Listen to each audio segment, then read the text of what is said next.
Hi, coming to you from Indiana in the United States. So, we're talking about a checklist for your cognitive distortions based on psychiatrist Aaron Beck, David Burns.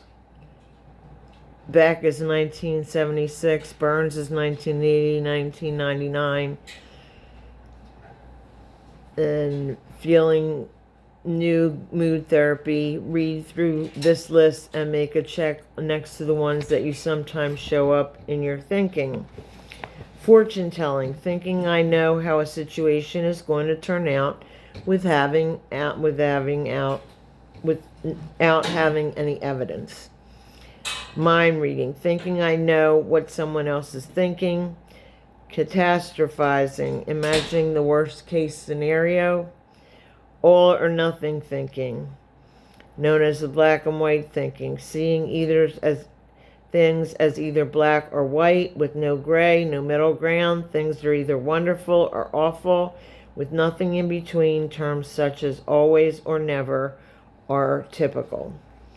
Mental filters, focusing on the negative details of an event or situation without seeing the full picture. Personalizing, blaming yourself for the sole cause of an event or situation. Jumping to conclusions, reaching conclusions usually negative using only a small amount of evidence. Overgeneralizing, taking isolated incidents and making broad generalizations, seeing a single negative situation as a pattern of failure. Magnifying or minimizing, making a big deal of the negatives and underestimating the positive. Discounting the positive, similar to minimizing receiving a compliment or praise and discounting it. Labeling, using negative self-talk such as I'm a loser, I'm an idiot. Should statements, rigid rules or statements such as I should be able to do this rather than focusing on the actual situation.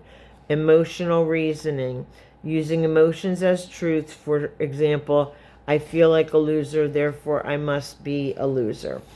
Developing healthier thinking patterns. Now that you have learned about the concept of cognitive errors or distortions, how can you detect and modify these types of thinking styles in your everyday life?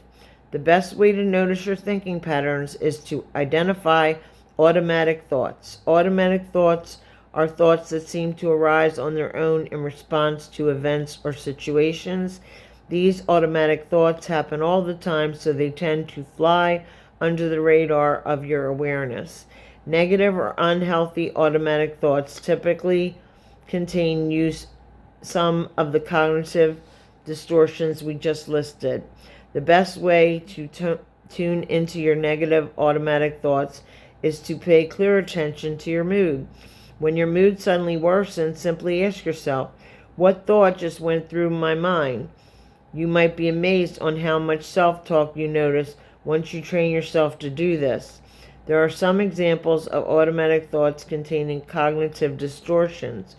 We also list the types of emotional feelings and potential behaviors that might result from these automatic thoughts.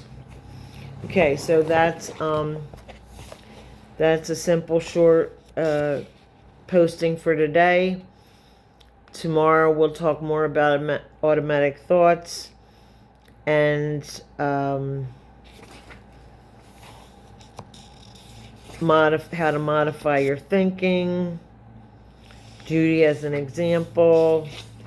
And I don't know how far we'll get every day because while I'm away for Easter break, I won't always get the chance to do the most research.